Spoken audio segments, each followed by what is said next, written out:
اللهم اهدنا فيمن هديت وعافنا فيمن عافيت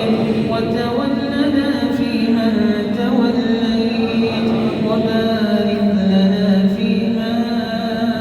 أعطيت وقنا شر ما قضيت فإنك تقضي ولا يقضى عليك إنه لا يذل من واليت ولا يعز من عاديت تباركت ربنا وتعاليت تباركت ربنا وتعاليت نستغفرك اللهم من جميع الذنوب والخطايا ونتوب إليك اللهم إنا نسألك رضاك والجنة اللهم إنا نسألك رضاك والجنة ونعوذ بك من سخطك والنار اللهم إنا نسألك الهدى والتقى والعفاف والغنى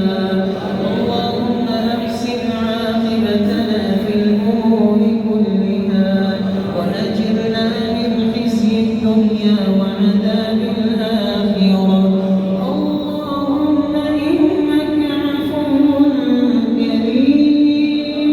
تحب العفو فاعف عنا تحب العفو فاعف عنا تحب العفو فاعف عنا اللهم إنا نسألك جنة الفردوس اللهم أجرنا من النار اللهم أجرنا من النار اللهم اغفر لنا وارحمنا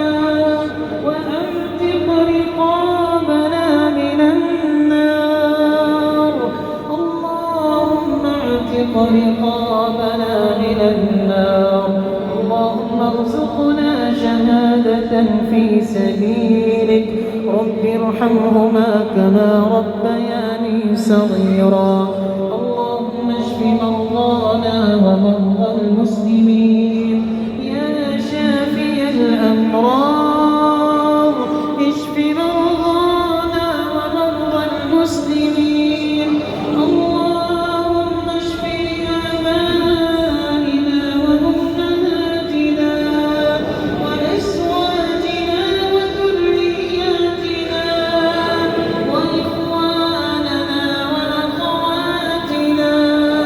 وجميع المسلمين والمسلمات والمؤمنين والمؤمنات برحمتك وبفضلك يا أرحم الراحمين اللهم يا ناصر المسلمين انصر إخواننا المسلمين في كل مكان اللهم انصرهم واحفظهم وثبت أقدامهم اللهم انج إخواننا المسجونين من سجن الكفار اللهم انج إخواننا المسجونين من سجن الكفار اللهم انج إخواننا المسجونين من سجن الكفار